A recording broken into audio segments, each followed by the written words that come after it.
Hare Krishna.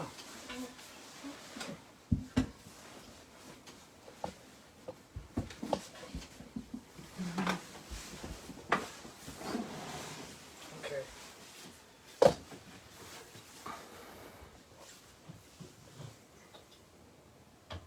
So, we're here for our third class of Sandipani Muni Sunday School.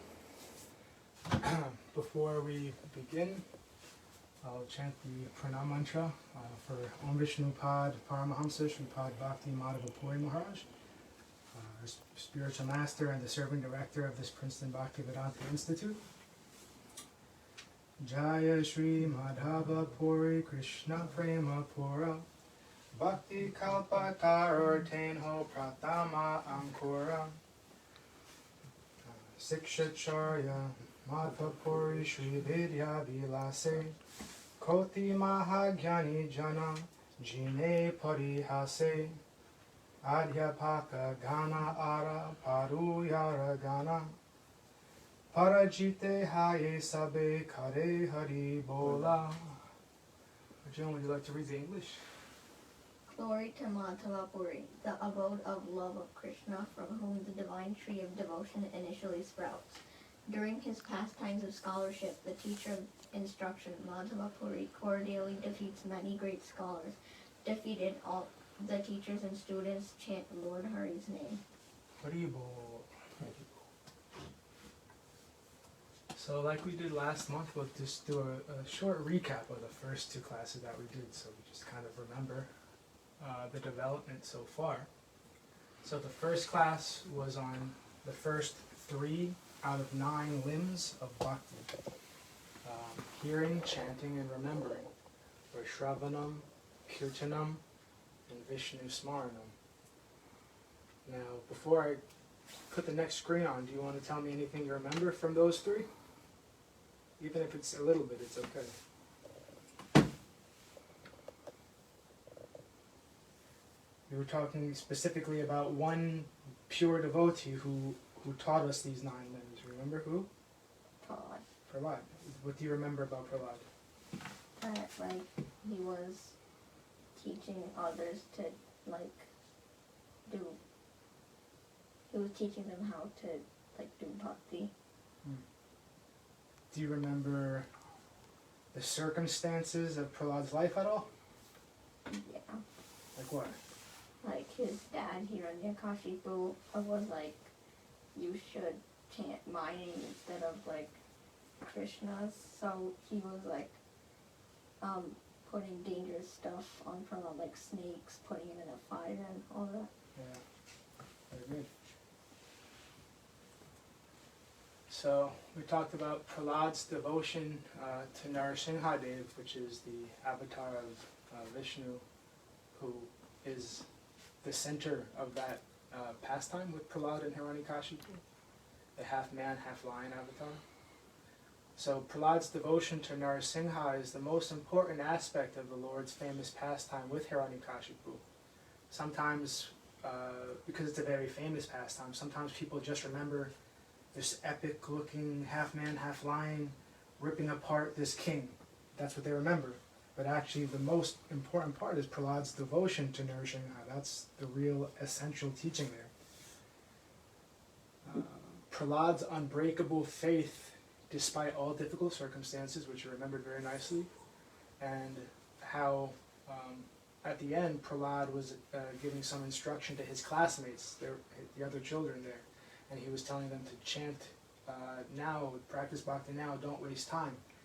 He had told, we think we have 100 years to live in this life, but actually half that time we're sleeping, so now that's 50 years. For another 10, 20 years at the end of life, we're consumed by an old body which is very distressed and diseased, and it takes our attention away.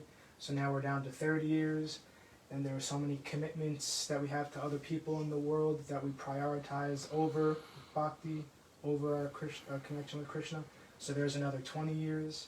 And then the remaining 10 years that we have left, we just allow our mind to go to all these distractions. So we think we have 100 years, but really we don't have all the time in the world, so let's try to prioritize it now. He was telling like that to his classmates.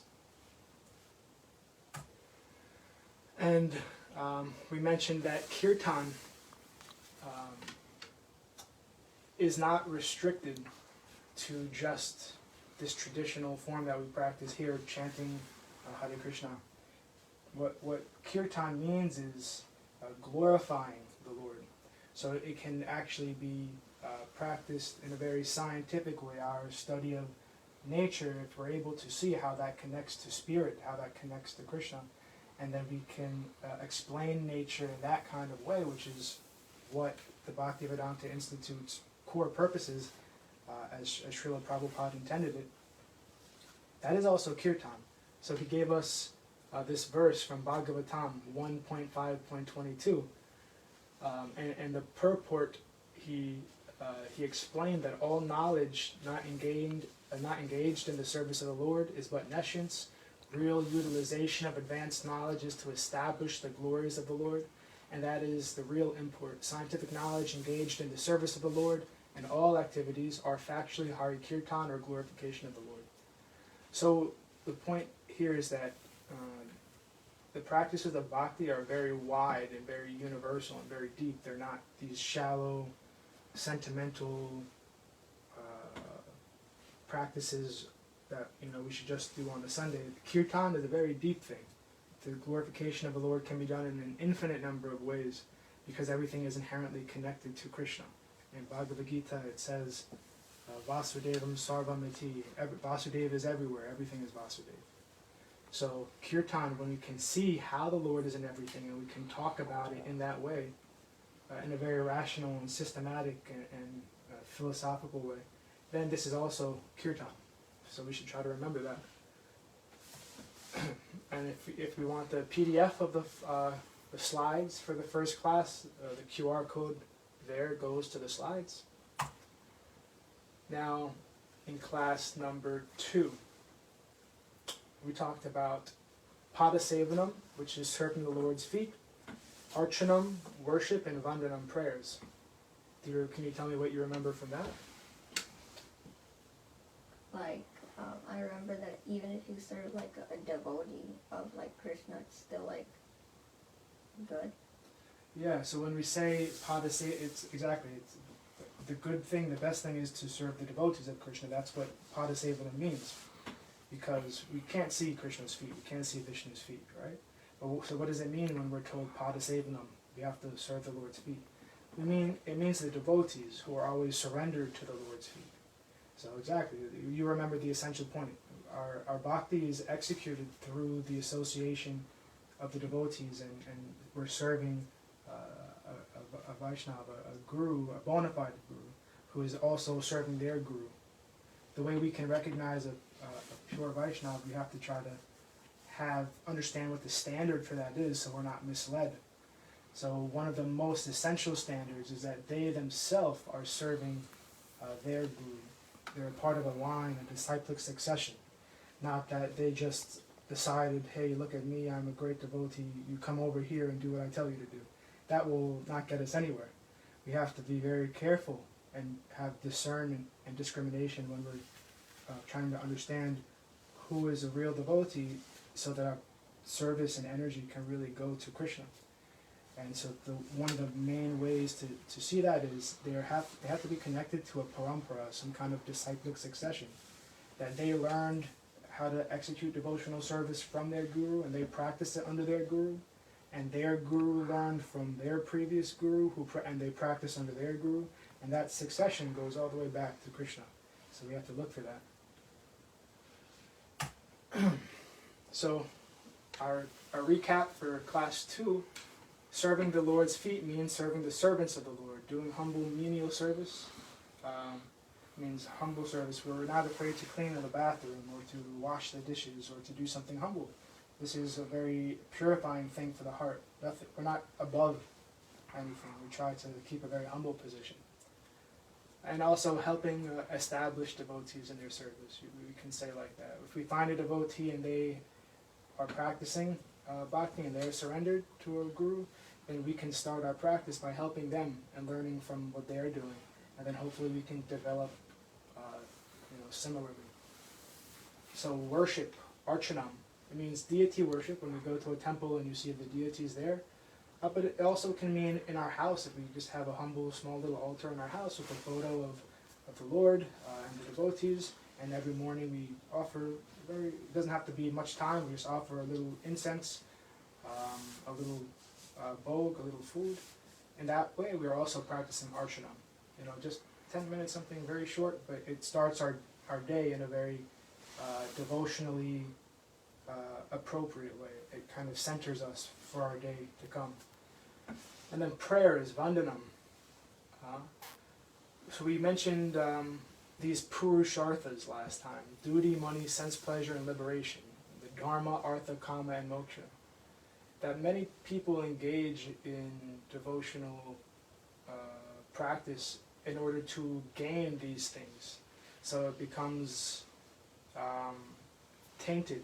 Their heart is tainted with motivation to attain these things in order to enjoy them in a self-centered way. They want to run away and live in isolation from Krishna, and they want to just take what Krishna can give them and then take it for themselves. But this is totally misaligned with what the Siddhanta of Bhakti is about. The Siddhanta of Bhakti is that we are parts of Krishna. Like in our body, there are cells. They're alive too. Cells are the smallest kind of life. And these cells have all different kinds of duties.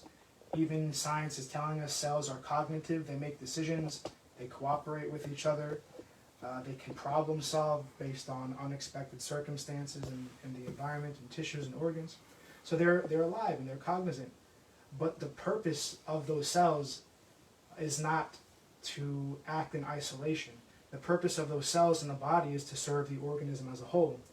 And when the cells forget that, and they become, so when they're serving the organism as a whole, they call it multicellularity.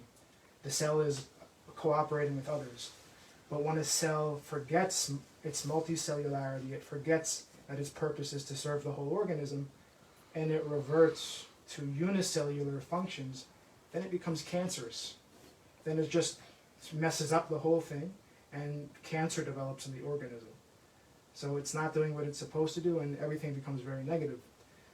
So we're not saying that Krishna develops cancer by people not serving him, because he is independent from the material energy, although the material energy is his external energy, but it doesn't influence him in any way. It just serves the purposes of being an educational playground for the souls who aren't yet surrendered to him. But the metaphor is that cells are serving the organism in the same way the jivas, the jiva atmas, are for Krishna. They are the cells, we are the cells that are inherently for Krishna's pleasure. And that when we're developing in Krishna consciousness, our heart is recognizing that more and more and more, and ultimately we're recognizing our own pleasure only comes through service to Krishna. Otherwise, if our pleasure is trying to come from finite things, we talked about this a few times now, it will always be limited. If we make the basis of our fulfillment something which is temporary, which is everything in the material world, then that happiness is also temporary, right? If it's based, if what makes us happy is something temporary, then obviously it won't last, because that very thing is temporary. So we must base our fulfillment on something which is not temporary, and the only thing which is not temporary is the Absolute, is Krishna, is the Infinite. So when we say prayers, when we say vandanam, we're saying don't pray for the purusharthas. Don't pray that you will get a very big position, that you will get lots of money, that you will get lots of pleasures, that you will even become liberated. The Vaishnavas are telling us that we should pray only to be engaged in the service of Krishna, life after life. However that manifests is up to Krishna, and we're very happy about that. And in that way, in praying in that manner, that is how we'll get lasting fulfillment, actually. That's how that lasting fulfillment will come to us. So now this is 6 limbs of bhakti that we reviewed. Now we're going to go into today's class, which are the last 3. And if you want the slides from last class, you can also scan this. So this is the verse that Prahlad gave us that explains all 9 limbs, and we've highlighted this middle portion, which are the last 3, which we're covering today. Becoming his servant, considering the Lord one's best friend, and surrendering everything unto him. In other words, serving him with body, mind, and words. And this is Sakyam. This is Dasyam, Sakyam, Atma Nivedanam, the last 3 verses on the top. Dasyam, Sakyam, and Atma Nivedanam. So, like we talked about, today is Ram Navami. Jai Sita Ram. And so Lord Ram, do you know who his associates are, Lord Ram? Do you know who he traveled with?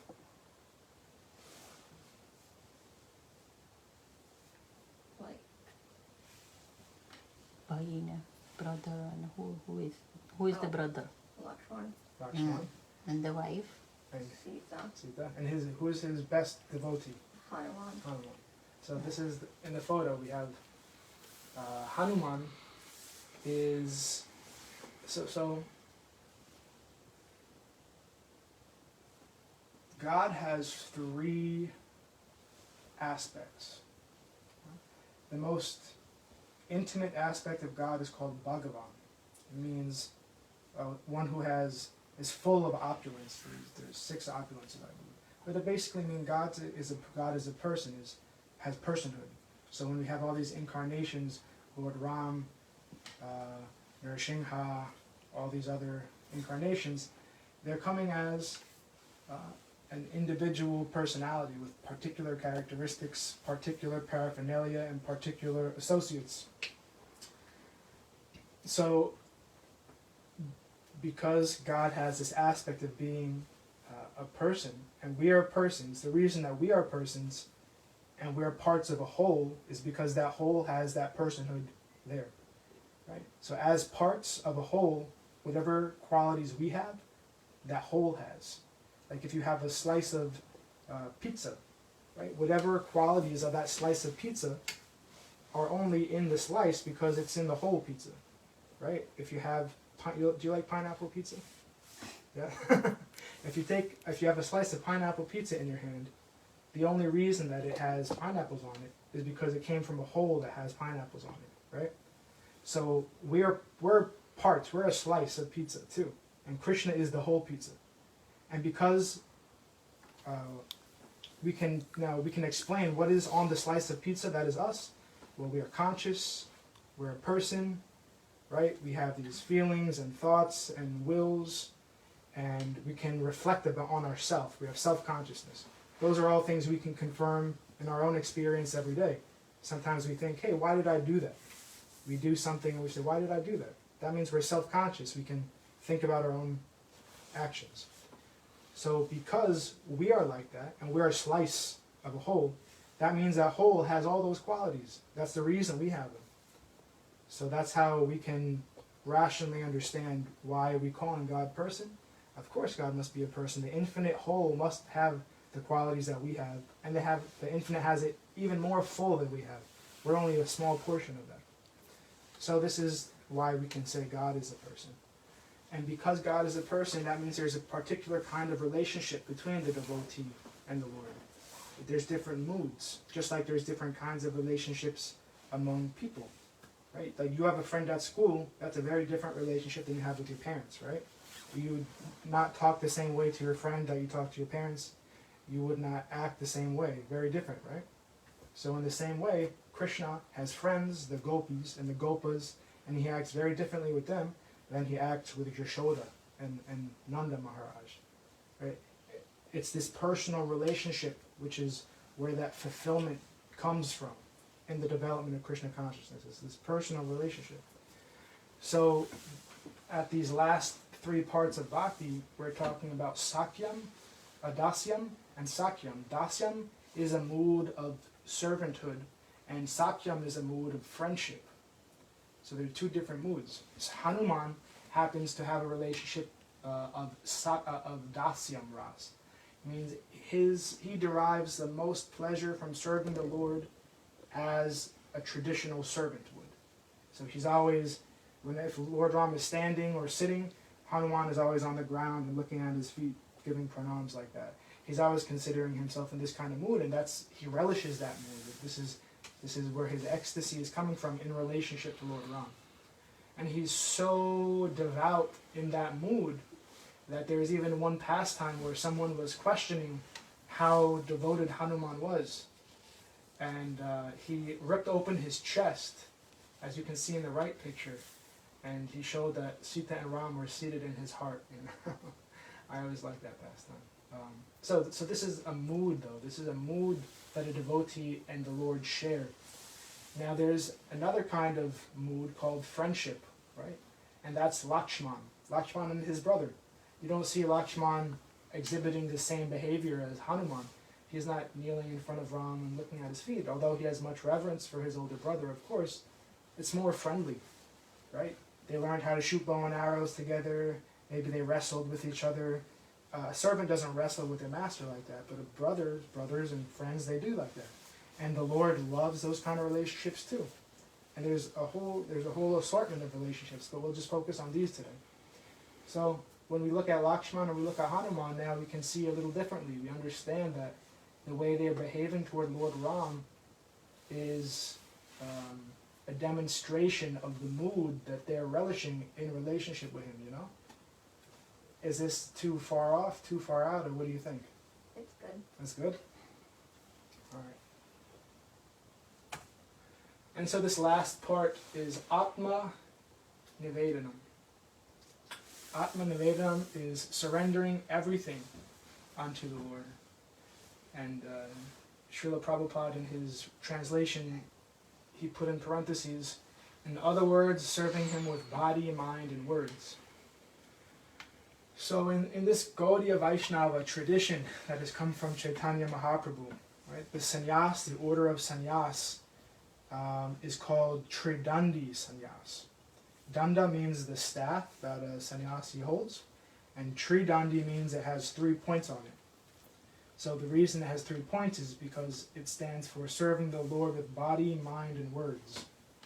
So Srila Prabhupada included that in his translation here. So basically, it means when we have no other desires outside of to please the Lord, and all of our activities, all of our time and energy are given to that goal, to that endeavor, under the direction of a Vaishnava. That is the highest attainment or development of bhakti, right? So we just talked about all these 9 limbs. So that is the 9th. That is the highest limb, is the Atma Nivedanam, to be fully surrendered to the Lord. So we present that here because we should know what our goal is when we're practicing something, when we're on a path. We should know where that path is leading. This is what we're aspiring for. And we should know why it's desirable too. So it's desirable because, like we said before, with the whole cell and organism thing, the Jivatma only can achieve lasting fulfillment through its connection with the infinite. And in order to achieve that lasting connection, we need to be fully surrendered. But it's a very sweet and a very loving process, and a very forgiving process, because we make mistakes along the way, of course, all the time. But the devotees are so merciful, and so sometimes, of course, they can be strong because we need that. But that's a part of the mercy. And sometimes they can be very forgiving, because how can we not make mistakes? We're finite and limited entities. So we have pictures here of all our Guru Varga, of all of our acharyas, spiritual masters. Of course, on the left is Sripad Bhakti Madhava Puri Maharaj, my Gurudev and the serving director of the Bhakti Vedanta Institute. And then at the top we have Srila A.C. Bhakti Vedanta Swami Prabhupada and Srila Bhakti Rakshak Sridhara Maharaj, who are essentially the two of the three stalwart Vaishnavacharyas of the 20th century. They were living in the 1900s, you know. And they're both the Gurudev of Madhava Puri Maharaj. First, Srila Prabhupada was his guru, and he gave him first and second initiation. And then when Srila Prabhupada left the world, he had told his disciples to go to Srila Sridhara Maharaj because he considered Srila Sridhara Maharaj, Prabhupada considered Sridhara Maharaj his own Siksha Guru. Prabhupada and Sridhara Maharaj both had the same guru, and Sridhara Maharaj was a senior disciple of that guru, and he helped Prabhupada to learn the teachings, and they lived together for many years in India when Prabhupada was a family man and Sridhara Maharaj was a sannyasi. And then when Prabhupada started spreading the Krishna consciousness movement in the Western world, he would keep contact with Srila Maharaj, who stayed in his ashram in West Bengal most of the time. And so when Prabhupada left the world, even though Srila Maharaj was senior, by Krishna's arrangement, he lived longer in this world. So Prabhupada said to his disciples, you can go to Sridhar Maharaj to continue to learn more. And so that's what Madhava Puri Maharaj did, and he received sannyas initiation from Sridhar Maharaj. And so following that continuation of the parampara, where I just mentioned, parampara means a disciplic succession. Then when Sridhar Maharaj was preparing to leave the world, he also announced his successor. You can see actually in the lower left corner of the photo of Prabhupada Sridhar Maharaj, there's a young man sitting in front of the microphone. This is actually Srila Bhakti Sundar Govinda Maharaj as a brahmachari when he was very young. And you can see him again in the bottom right picture on the right hand side as a sannyasi, and then as an older man here on the left. So Srila Govinda Maharaj was the successor of Srila Sridhar Maharaj, and he had a very affectionate and loving relationship with our Sripad Puri Maharaj. And then upon Govinda Maharaj leaving the world, he also announced his successor as Srila Bhakti Nirmal Acharya Maharaj, who you can see in the bottom photo. He's on the right side. So like this, we're always keeping connection with the devotees, always trying to, we're always connected to that disciplic succession, and in that way, we are connected with Krishna in the appropriate way. So when I came to devotional life, I came to the institute here and met Sripad Puri Maharaj, and then he advised me to take initiation from Acharya Maharaj. So I'm formally initiated under Srila Bhakti Nirmal Acharya Maharaj, but everything in my devotional life has been guided by Sripad Puri Maharaj, and Acharya Maharaj told me to continue to do that as my service. So in this way, although I make many mistakes in my service, I can at least be confident that it's connected to a real channel of devotion, to very sweet, surrendered, and realized devotees who never compromised the pure principles of devotional practice for pratista, trying to raise their ego. They never compromised the principles for popularity. They always rather prioritized remaining more humble than a blade of grass, more tolerant than a tree, giving all respect to others without expecting any in return. They prioritize these kind of principles over becoming massive, popular, and people recognize that, and they also, people came to them, but nonetheless the focus is on the principles, not on the external reaction to following the principles, So this is basically everything we're presenting today. We have so there's two more things that we wanted to do. So we made this video, Sripad Puri Maharaj, under his direction, we made this video of a story from, I think the Katha Upanishad. So we can watch it. It's a 7-minute video. And if you like, maybe you can write 3 things down that stuck out to you, and then we can talk about it afterward. Okay. And then at the end of this video, then we'll just briefly talk about Navaratri and this Ashtami Puja and how this actually relates back to Krishna.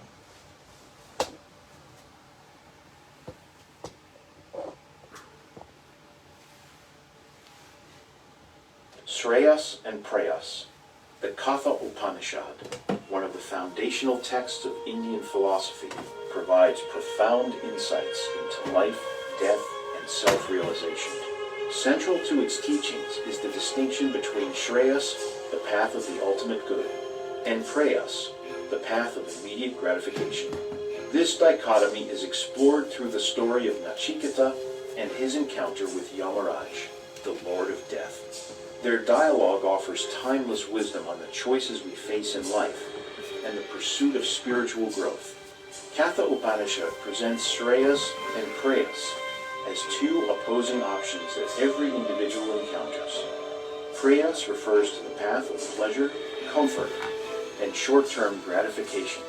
Sensory desires and the pursuit of worldly success often lead to transient happiness, but not lasting fulfillment.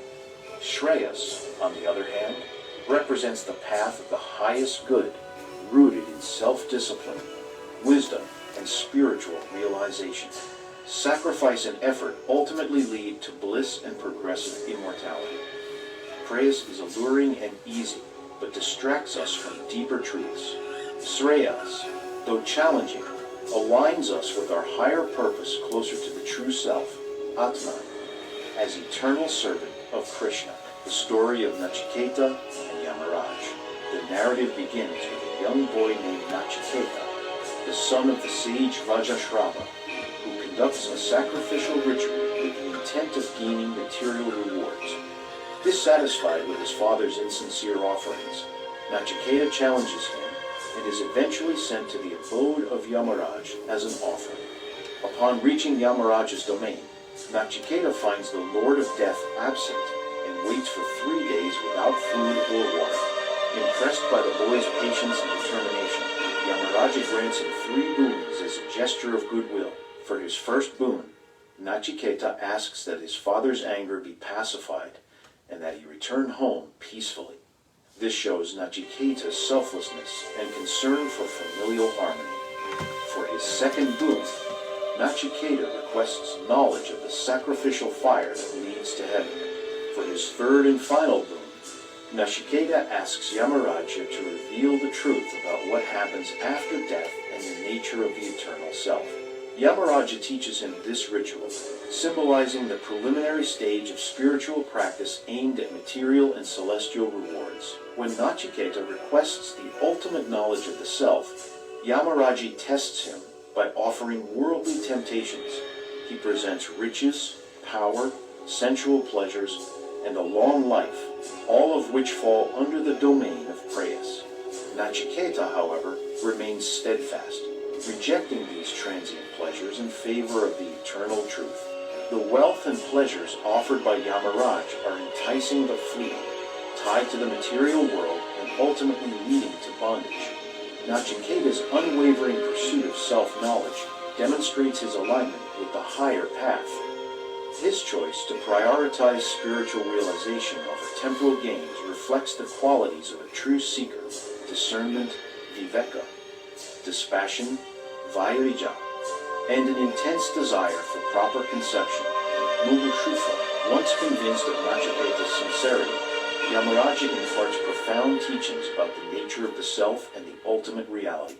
Yamaraja explains that the self, or Atman, is eternal, unchanging, and beyond birth and death.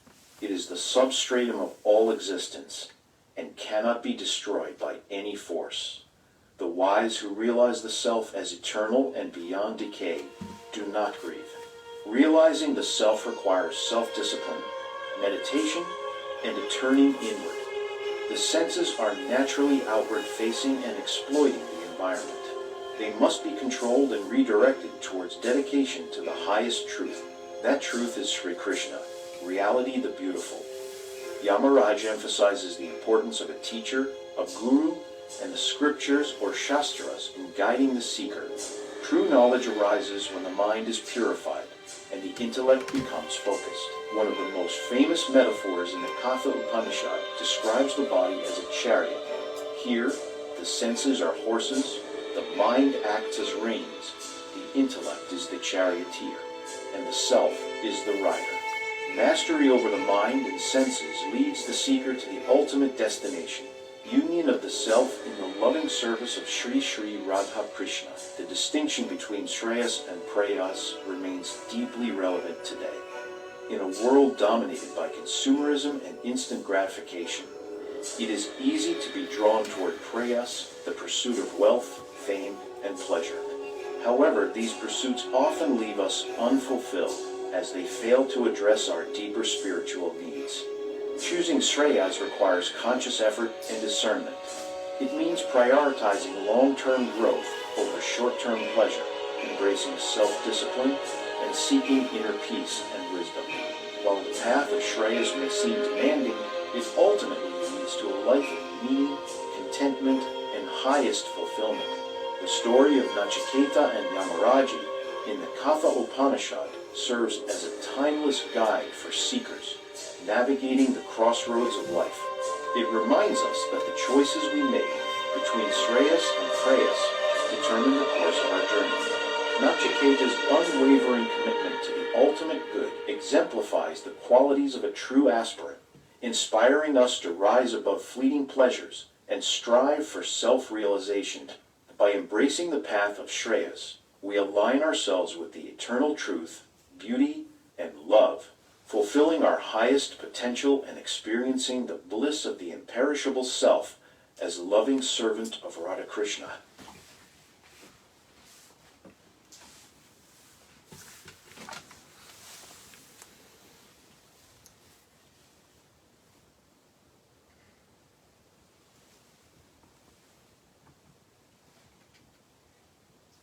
Okay. What did you think? Like, I was surprised that Nachiketa's dad performed a yajna to get material objects, even though he was like a sage. And then I was also surprised that when Yamaraj grants 3 boons to Nachiketa, he selflessly says to pacify his dad's anger. And that Nachiketa stays steadfast even though Yamaraj tempts him with a lot of worldly pleasures. Have you heard this story before? No? Yeah, very nice. This was also the first time I heard about Nachiketa. I never heard of him before this video. Very nice. So this is an example. Essentially, that would be an example of Nachiketa would be an example of someone who is now recognizing the fleeting nature of the material world and now wants to engage in the 9 processes of bhakti that we just learned about. So he before this Leela, he didn't know Yamaraj, who became his guru, right? He didn't know Yamaraj. He just saw some injustice, what he considered injustice based on what his father was doing, which is what you mentioned. And actually, he was sent to Yamaraj as punishment. The dad sent him as an offering to Yamaraj to continue to get his worldly benefits. And so Nachiketa accepted that, and he went to Yamaraj, and he ended up learning about Shreyas, the spiritual path of self-realization, even though Yamaraj offered him Preyas, the worldly things. So now, basically, after this video, now Nachiketa is ready to start practicing these 9 principles that we just learned about. So that's maybe a good way to think about it, too. So now we'll just speak about this Navaratri. So Navaratri is basically like a traditional Hindu holiday, right? Hinduism means any practice which is based on the 4 Vedas, basically. But there are so many things in the 4 Vedas that encompass both materialistic practices, so ways to attain prayas, that's in the Vedas, but then also in the Vedas are means to practice the shreyas, the spiritual things. So some aspects of Hinduism are just to attain that kama, artha, dharma, and moksha that we talked about, the sense pleasure, the monetary development, the liberation, like that. And worshipping, many times, worshipping the demigods or the devas independently of Krishna tend to be for that kind of purpose. You know, like we're praying for like a peaceful family life or prosperous career, like that. And we're not thinking in terms of how we are a part of the whole and how we can better function as a part of the whole. And that's in the Vedas. So that's why, you know, some practices of Hinduism do like that. But when we take to the path of Shreyas and we practice the principles of Vaishnavism, we find actually that the Devas are superintendents of the material nature. So they're very powerful, but they are given that power from that which is beyond them. Like, for instance, Surya, right, is the deva of the sun. Of course, he's very powerful, but he doesn't have the same power as Varuna, the deva of the ocean. So that's obviously a limitation. You're limited to the sun or the ocean, or Vayu, the air, or Durga, like a kind of warrior, protector. So they're limited in their capacity. So they're just as finite as we are, but they're more powerful, of course, but they're still limited. They're not the absolute. They're not Vishnu. They're not Krishna.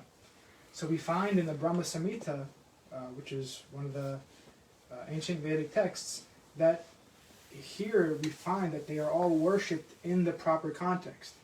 So this is the verse. Let's first read the very first verse of Brahma Samhita as an invocation. It says, Ishvaraha Paramaha Krishnaha Satchidananda Vigraha Anadir Adir Govindaha Sarva Karana Karana. Would you like to read the English translation? Krishna, who is known as Govinda, is the supreme Godhead.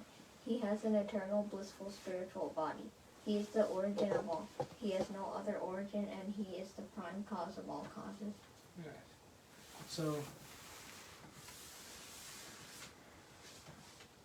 So Govinda means Krishna. Govinda is a friend of the cows, Govinda, right? Or friend of the senses. Go can mean friend or senses or cows.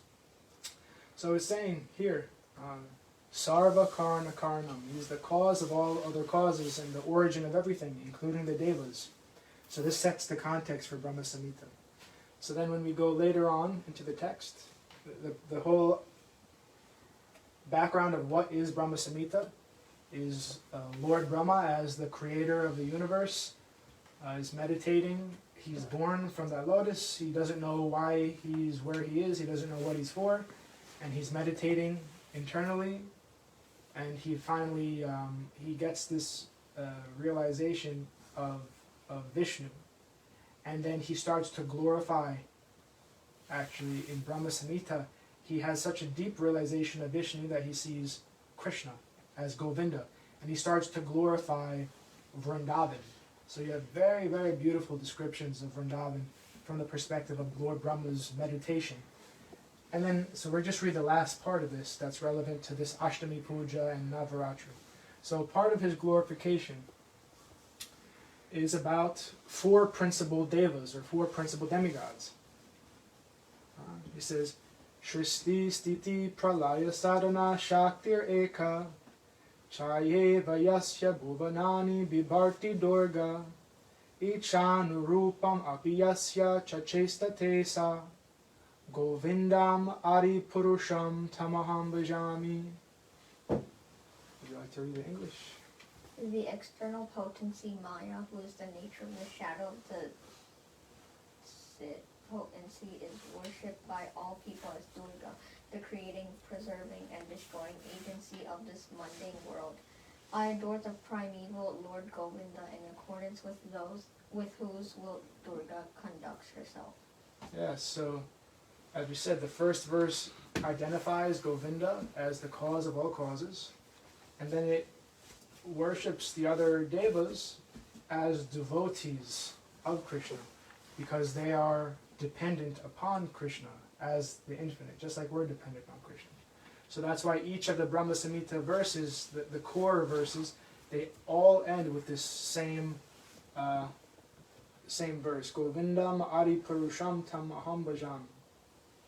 So in this way, it's setting the standard for how to properly worship Durga. If we insist on doing that, then it should be done in the mood of worshiping a devotee, connected with Govinda. And let's see what this purport says. We don't have to get into the purport right now. But we can see that the same mood is taken for Lord Shiva in the next verse. He says, Chiram yata dadi vikara vishesha yogat sanjayatena hitata pratagasti heto yasham bhutam api tata samupaiti karyad govindam adi purusham tamaham bhajami. Just as milk is transformed into curd by the action of acids, but yet the effect curd is neither same as nor different from its cause, viz. Milk. So I adore the primeval Lord Govinda, of whom the state of Sambhu is a transformation for the performance of the work of destruction. So again, worshipping Lord Shiva as a devotee. Even in Bhagavatam, this point is made. It says, Vaishnavanam Yata Shambhu, that Lord Shiva is the best of the Vaishnavas. But again, it's worshipping a deva as a devotee in the context of Krishna as Sarva Karana Karanam, the cause of all causes. And even the next verse does the same for no, we'll stop there. But the point is that this is the way to think about all the other so-called gods of Hinduism, right? Because from the outside perspective, many people think, oh, Hinduism is a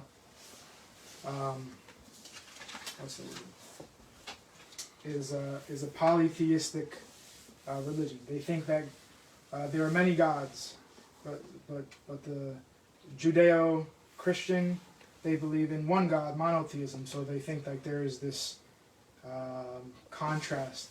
But actually, what the Vedas are presenting is that God is one. That the absolute, by the nature of what it means to be absolute, is one. But that one is a unity in diversity. The reality has so many different facets that all are resting on that singular absolute. But that diversity can't be ignored either. So this is what Chaitanya Mahaprabhu called Achintya Beda Abeda Tattva. One, inconceivably one and different. That all the manifestations of the world are unified in the cause of all causes, that is God, but that diversity doesn't disappear. That diversity is maintained because ultimately that diversity is what allows love to manifest. Right? The devotee has to be different from the Lord in order to have a relationship with the Lord. If everything was just one, Nirgun Brahman, then there is no capacity for love because there's no relationship, because all differences are considered annihilated. So there's no development of love in this kind of conception.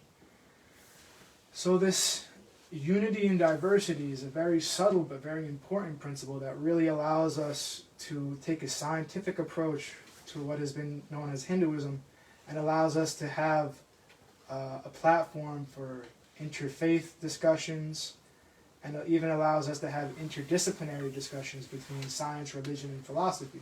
It can be called dialectic, unity in diversity. Two contrasting, contrary ideas, one and difference, or one and many, identity and difference, both are existing at the same time, but in a rational way, not just we're left with a paradox that's unexplained. We can understand why this is the case. We can understand that the diversity is being unified because it needs an absolute ground which is self-caused and self-dependent, and that diversity is finite and always dependent on something outside of itself. So there's a relation, it's relational. And this is how we can get beyond the paradox, but also have a concrete, rational platform to really think about religion in a scientific way, to think about what the Vedas have taught in a scientific way. And that is what the Bhakti Vedanta Institute is really trying to represent. As Sripad Bhakti Madhava Puri Maharaj has taught for so many years now, under his guidance from Srila A.C. Bhakti Vedanta Swami Prabhupada, Srila Bhakti Rakshak Sridhara Maharaj, and all of the Vaishnava Acharyas, Srila Govinda Maharaj, Srila Acharya Maharaj.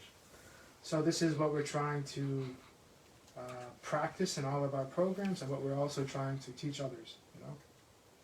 So this is the end of the program. Hare Krishna. Hare Krishna. Does anybody want water before we have?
Paramahamsa Sripad Bhakti Madhava Puri Maharaj Ki Jai. Jai. Jai Vishnupad Paramahamsa Srila A.C. Bhakti Vedanta Swami Prabhupada Ki Jai. Jai. Jai Vishnupad Paramahamsa Srila Bhakti Rakshak Sridhara Dev Goswami Maharaj Ki Jai. Jai. Jai Vishnupad Paramahamsa Srila Bhakti Sundar Govinda Dev Goswami Maharaj Ki Jai. Jai Vishnupad Paramahamsa Srila Bhakti Nirmala Acharya Goswami Maharaj Ki Jai. Shri Rupa Nuga Guru Varga Ki Jai.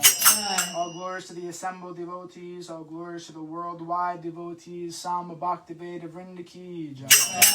Jai Navadvip Dham Ki Jai, Mayapur Dham Ki Jai. Jagannath Puri Dham Ki Jai. Jagannath Baladev Subhadra Ju Ki Jai. Ganga Mai Yamuna Mai Ki Jai. Vrindavan Dham Ki Jai. Giri Govardhan Gupta Govardhan Dham Ki Jai. Sham Kund Radha Kund Ki Jai. Tulsi Devi Bhakti Devi Vrinda Devi Ki Jai. Jai Harinam Sankirtan Yagya Ki Jai. Scientific Sankirtan Yagya Ki Jai. Princeton Bhakti Vedanta Institute Ki Jai. Sri Chaitanya Saraswat Mat Ki Jai. Nitai Gaur Premanandi Hari Hari Hari Bol. Ram Navami Ki Jai. Krishna Keshava Das Ki Jai. Hare Krishna.